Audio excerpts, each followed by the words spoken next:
Hi, my name is Dave Reske, CEO of Now Speed Marketing, and welcome to this edition of Marketing in the Now, where we tell stories of how to scale businesses by leveraging the best in AI and digital marketing. And my guest today is Zoe Kazmierski, the Global Head of Digital Marketing at Pegasystems. Zoe, welcome to the show. Thank you, Dave. Great to be here. Yes, yeah, thank you for joining me. I really appreciate you taking the time. We've had some great conversations about AI and personalization and digital marketing, and I'm really excited about exploring some of those ideas further with you. But tell me, a little bit about your background. How did you kind of come to this position at Pegasystems, and how long have you been there? Sure. So I started my career, funnily enough, in textbook publishing, of all things. I was an English major and wanted to figure out how to put some of my writing and communication skills to good use. So started out in publishing, but I fell in love with marketing from the get-go. So I've always had marketing roles. I went from textbook publishing to a marketing agency where I really specialized in content strategy for large brands like Bank of America, very focused on digital. And from there, really wanted to explore going back to client side and being able to make more of an impact in the digital marketing space. So I joined Pegasystems about 10 years ago now, which is kind of crazy. Um, Time flies when you're having a lot of fun. And yeah, so just slowly kind of have always been focused on digital, but was able to take on more and more channels under my purview as I matured in my career there. So starting with just the website and then moving on across email, paid media, search, et cetera. That's awesome. Well, I appreciate you taking the time to talk to our listeners today. And the topic we really want to explore in some depth today is the intersection of personalization and AI. So, especially with generative AI, right? But we could talk more broadly about AI. But a lot of people are using products like ChatGPT and Gemini to create content, and it's amazingly helpful and a great productivity aid. But you've been using it kind of to do personalization at scale, which I think is a step or two beyond where many marketers are thinking. So I'm really interested in your experiences there. So first of all, Yeah. what does that mean? Can you kind of talk about like what is personalization at scale all about? Yeah. So personalization, obviously at the heart of what all marketers want to do, right? We want to create experiences that really drive value for the customer or the contact, and we want to have value for for the company as well. So it's really at the heart of everything that we're trying to do. But if you don't have a good sense of why you're trying to do it and how you can actually effectively do it in a way that's going to be meaningful for the customer, it can quickly spin out into something that's just very unsustainable to scale. So I think, when I first started at Pegasystems, personalization was more about how are we running campaigns across different segments and how are we doing that in a way that's going to hit all of these target markets we want to do. We want to do business with, we want to create content for all of them. And it quickly just started to be really taxing on the internal resources that we had within marketing. We didn't have the tools at the time outside of the kind of batch and blast type of segmentation to be able to do anything at scale. And what we realized was that being able to leverage personalization in strategic ways, so that idea of kind of custom messaging, custom experiences for certain target markets is always going to be meaningful in some way, but you don't achieve the scale that way. And so how do you really make decisions based on some of your marketing objectives? So for us, like, especially in the past few years, account-based marketing has been at the forefront of our way of engaging buyers at different organizations that we really care about and want to sell into. But we also have a larger set of customers across a different set of orgs that we need to be able to reach in more of an always-on way. So being able to leverage not just generative AI, but predictive AI to do that at scale has been a really big key to us unlocking value.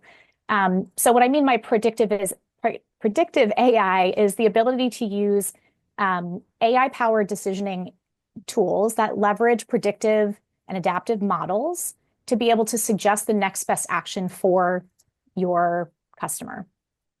And doing that across channels, whether that's email, the web, it could be chatbot, et cetera. And we've been slowly doing that over time and really kind of finessing how we get value from that and which kind of segments is that most applicable for? How does it work? What is the best way of kind of doing that in a way that scales but doesn't detract from some of the really targeted personalization we want to do with our ABM motion, for example.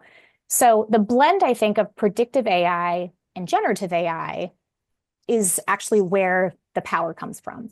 So we've been doing predictive AI for a while. Now, of course, all of a sudden, generative AI comes into the fold in the last year or two.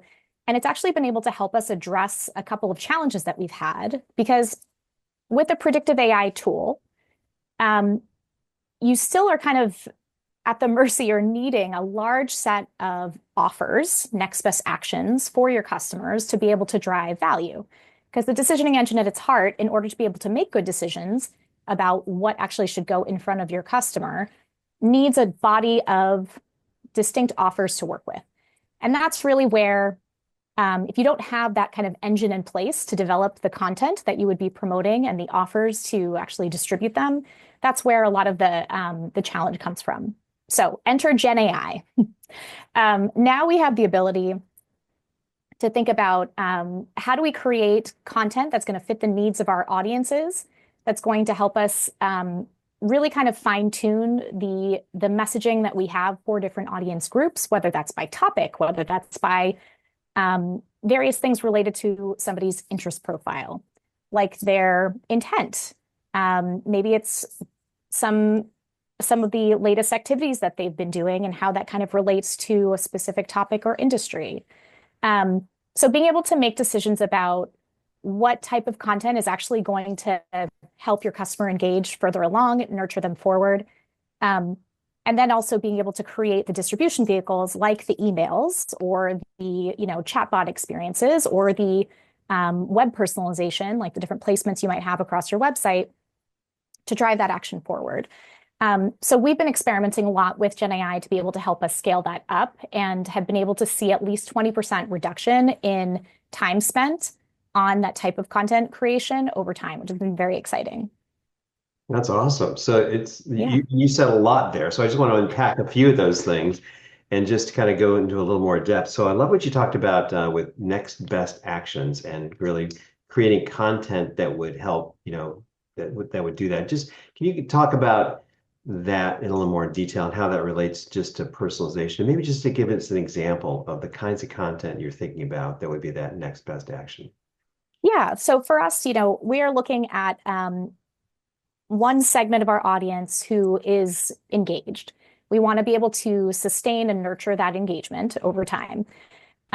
So in order to do that, we want to make sure that the content we're producing, that we're kind of rotating in as offers here, is based off of predictors that the models are picking up on to say what would be the next best action based on this person's interest profile. And it's looking at a variety of different attributes.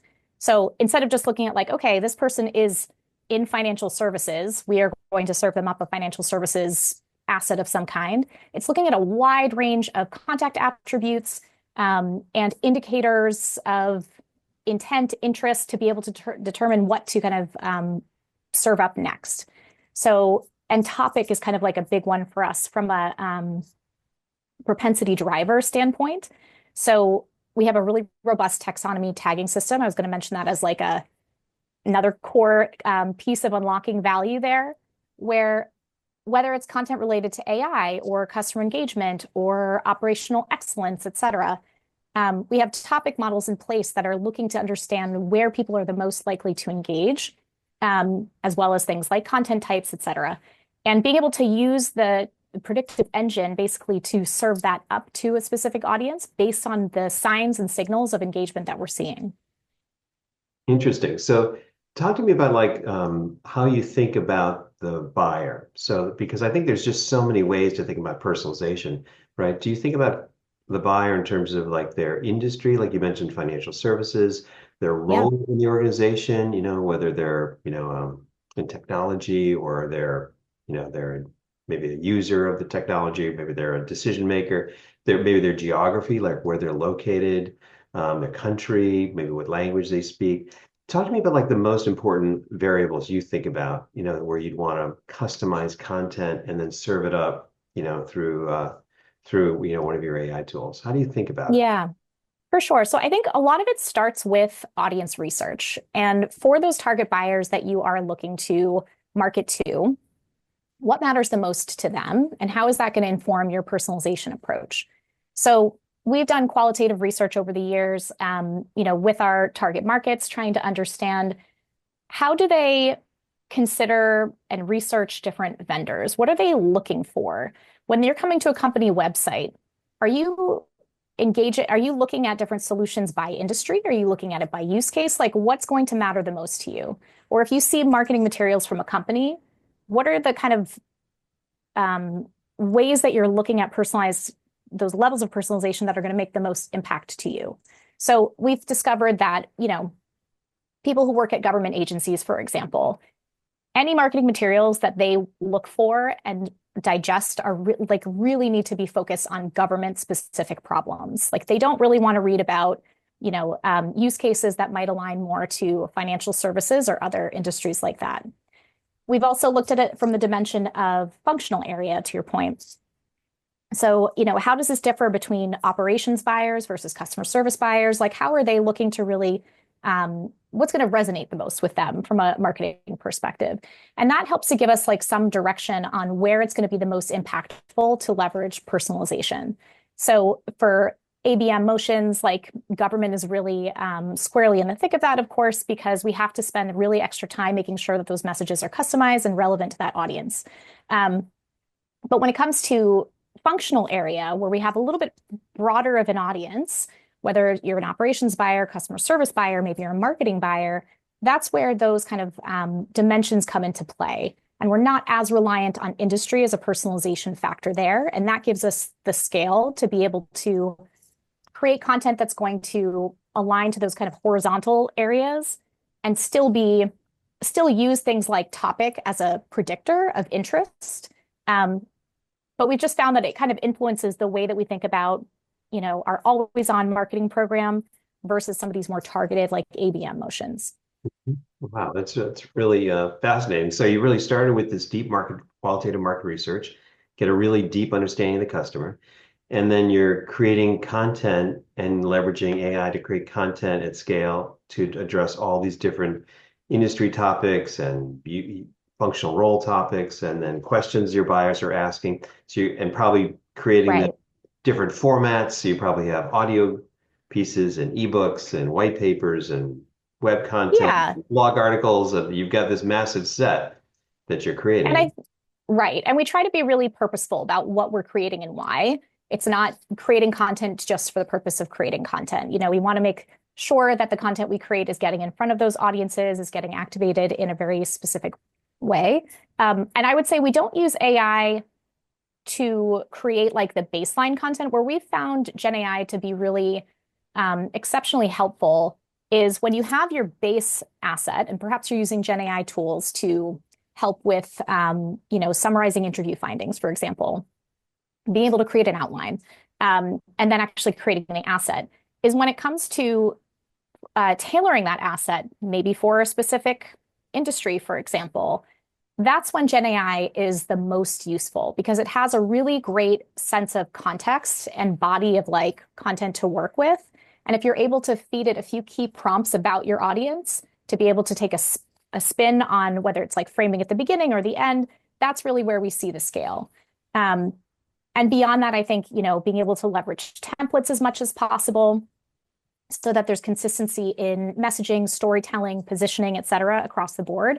That's another key one. So Gen AI is more as this like assistive tool, I would say, when you have this base set of content that you're working on as a company, making sure that that perspective and point of view is really distinct for your brand. And then using Gen AI to customize that and frame it in different ways that are going to help some of those personalized experiences you're helping to drive. Yeah, I love that. I think that's a really important insight for people because if you try to create original content with AI, with Gen AI, it can kind of easily get off the rails. But if you create that core content and then you leverage AI to create what I might call derivative content by industry, by function, by geography, where people are, it can really help. So you create all this, you basically defined your audience and all their needs and all the topics, and you've created all this content. Now talk to me about the personalization piece, because I think this is something you're doing that's really powerful, that's leveraging all this content in what you call the, automatically serving up that next best action to people, which really serves the buyer. I mean, part of marketing feels manipulative to people who don't really understand it, but what you're really trying to do is help them get the information they need to make a good decision in the best possible way. And you're serving them different types of content. But talk to me about how that works. Yeah. And that's exactly right. And we have a word for it, which we call buyer enablement, Hmm. which was a coined Gartner term at one point, I believe. But yeah, I think it's all about just trying to make sure that you're progressing buyers as much as you can forward in their journey by being able to provide helpful content, to cater to their interests, to suggest solutions that we have that could solve a problem for them, maybe suggest a case study of a similar kind of profile company to them who's actually seeing a lot of success, et cetera, and really just answer buyer questions along the way. And so some of that is, when I'm talking about next best action, a lot of what I'm talking about is through email, for example.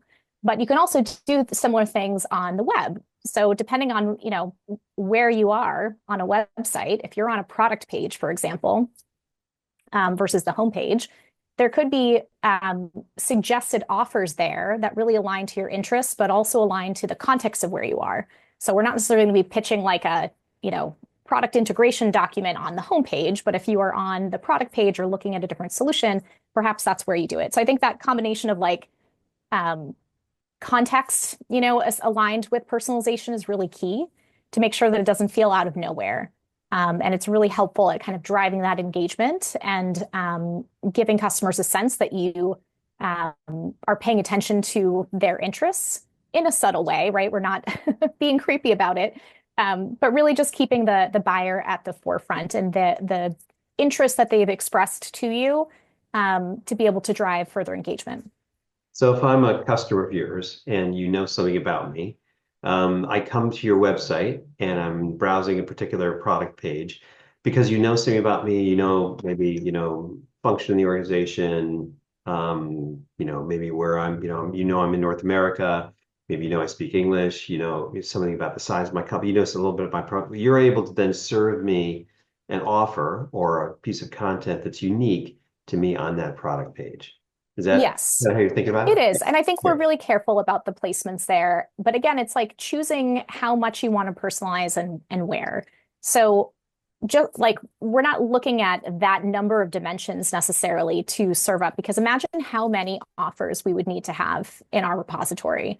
So a lot of the times, like if we're looking at a homepage placement, for example, it's really going to be about the content we have that aligns to, again, some of the topics that you've expressed interest in the past, and keep it very simple like that. It allows us to just have that scale and not be so focused on some of those attributes where, A, you may have a data quality issue. Want to make sure that there's like a real integrity there and accuracy there. And be able to choose just which dimensions matter most to your business and where you're going to have the um, most available offers that you could create over time. So if I start to like layer attributes together, if I'm like, oh yeah, you're, in financial services industry and you're at this company size and you're like, a senior level, like, and your marketing function, like, whoa, that's exponential combinations of content. And I personally don't think it's going to actually drive anything forward.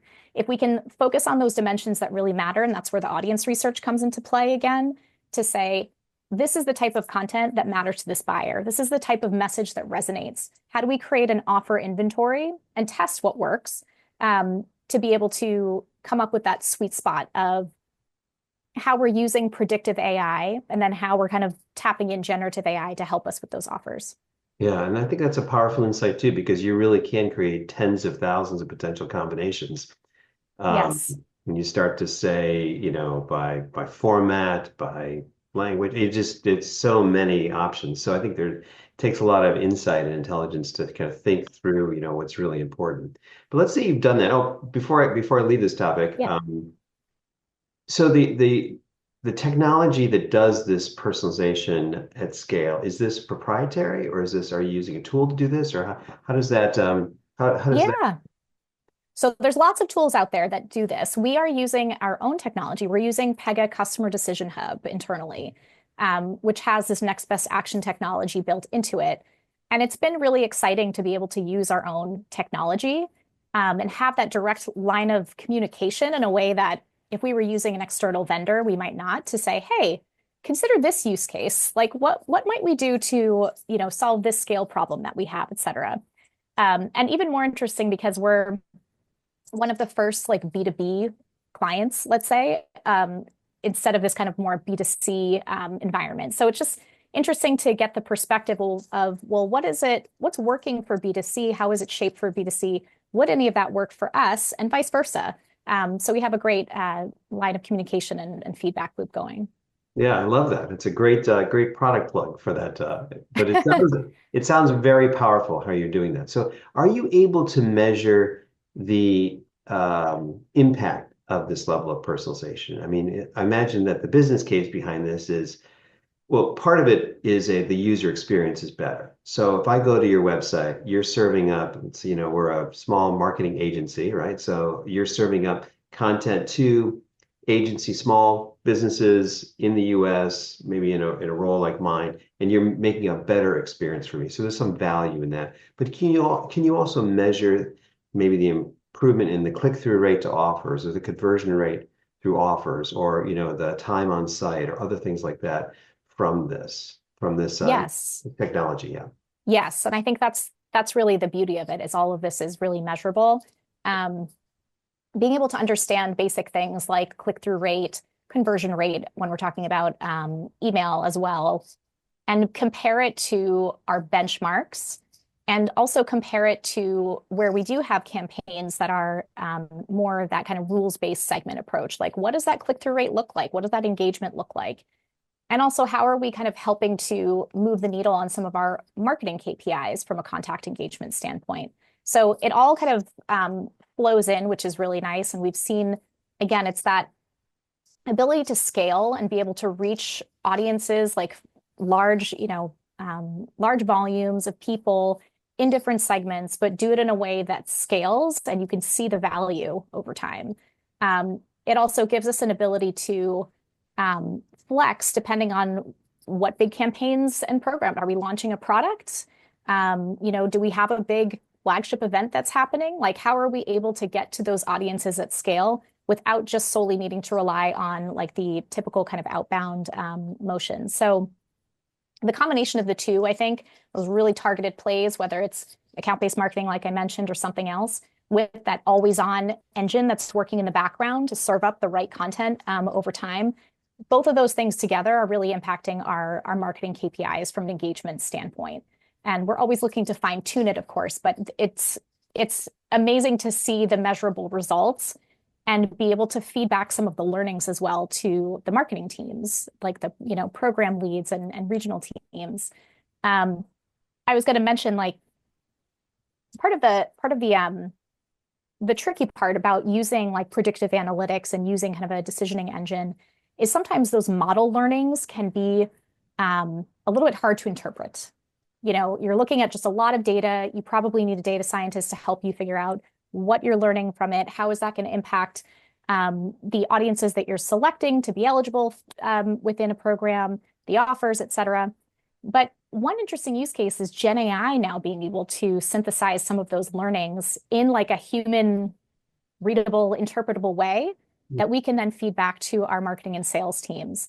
That's going to be really powerful. That's still kind of in early days, but I think will give us a better sense of how and why it's working, to just get more, trust in this always-on engine and the capacity that it has to deliver really strong customer experiences that are relevant over time. That sounds really interesting. So can you just give me an example of what the feedback looks like when you get it back from one of the Gen AI tools? It's work in progress at the Yeah, moment, but at this absolutely. point, we're really starting small and trying to say, like, for this particular audience, we know what they've responded to from a model's perspective. Like, do they seem to be leaning one way or another? Or is there an offer or set of offers, or even a segment of people who are not responding as well to whatever you've put out there? And how can we start to use that to influence our offer inventory and use some of the levers we have to make sure that we're really paying attention to interest and engagement and what's helping to drive that? Um, I think what I imagine is that there's going to be outputs where you'll be able to see, on a quarterly basis, a monthly basis, a weekly basis, whatever kind of time period you're looking to optimize your results. What do you need to be planning for in the future? How does your strategy need to be pivoting a little bit? Where have you maybe leaned in from a personalization lever perspective, whether it's industry or topic, that doesn't seem to really matter that much? And I think those types of learnings, outside of just kind of basic email performance metrics or web offer type of metrics, is going to help us really draw some interesting conclusions to take back to the team. That's amazing. That's really cool. So it's helping with you're using AI for the execution, for the analysis to get you to the place where you understand your customers better with the execution, personalization at scale, and now the analysis itself and kind of feeding that all the way back. Very, very powerful. Yeah.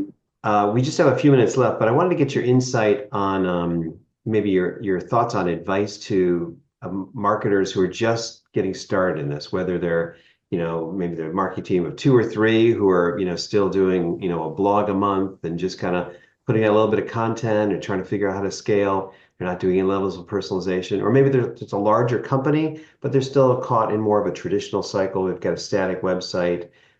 Again, they're writing all their content. Maybe they're using a little bit of AI to help get a little more productive, but they're nowhere near where you are with this level of customization and this body of content and personalization. So how do you get started? How do you take baby Yeah.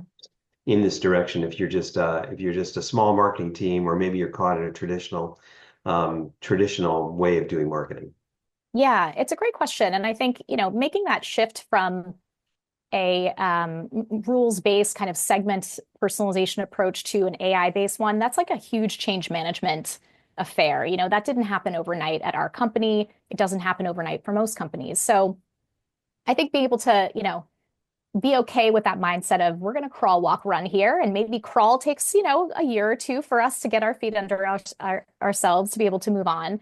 But that adoption and that kind of mindset shift is a sizable one and will take time. Not to mention, of course, the operational details behind how do you kind of execute that? What's the technology that you need for it? The data requirements that you have, et cetera. But earlier I was talking about how the importance of audience research is really key. And I think for a smaller team, making sure that you're continually getting feedback from your customers. And so whether you're not, well, if you're in a client-facing role, that's amazing. Try to get as much feedback as you can. But how can you leverage like your sales team, any of your client-facing teams to really help you understand what drives that specific audience? What seems to matter most from a content perspective? They'll often have like a really big clue into what's going to help them first engage, and also what is the buyer, the customer really focused on from a buyer enablement standpoint, right? Like what are the questions that they're trying to get answered? What are the ways that your brand can kind of position itself? Um, so I think being able to keep that feedback loop really tight and maybe start small with just can you use your sales team as a kind of an experimental ground to say, if you created content, whether it's a blog or whether it's about this particular topic, so on the basis of like format or um, topic, what is going to make the most difference to those end buyers or customers that they're working with? And just getting that type of feedback, I think, is really helpful, especially when it comes to creating some type of proposal or plan around how you're going to personalize at scale. When you have that data to inform whether it's quantitative or, in this case, qualitative, to inform what you're doing, how it's going to impact your overall objectives, how does it align to your marketing strategy, that can make a big, big difference, as opposed to you just kind of having an opinion. Yeah, that's so helpful. I really thought you were going to say buy the technology first, but I think you said the right thing, which is really understand your customer first, really audience research. Heard you say understand the questions that they're asking. And I love what you said about trying it out with the sales team because the sales team, intuitively, they're close to the customer, they're answering the questions, they're engaged. They can do that personalization, and by understanding what content they think is most effective, it'll lead you to the right place. And it's all that they're using them as a testing ground is really interesting. And then obviously you can move into content at scale and personalization at scale, and then you can leverage all the rest of it. But that's such good advice, Zoe. Thank you for that. Yeah, of course, of course. Yes. Well, again, thank you for taking the time for this conversation. I think this is really helpful. You're at least maybe two steps ahead of a lot of marketers, or at least one. But you're doing some amazing work there, and I thank you for taking the time to explain it to our listeners. If people Yeah, of want to course. connect with you and learn more about you and some of the work that you're doing, what's the best way for people to interact with you? Yeah, I'm happy to connect. Connecting with me on LinkedIn is always the best way to do that. Send me a message. Happy to chat and learn about your journey and share some of my learnings as well. Great. Well, thanks again for taking the time. Yeah, of course. Thank you, David.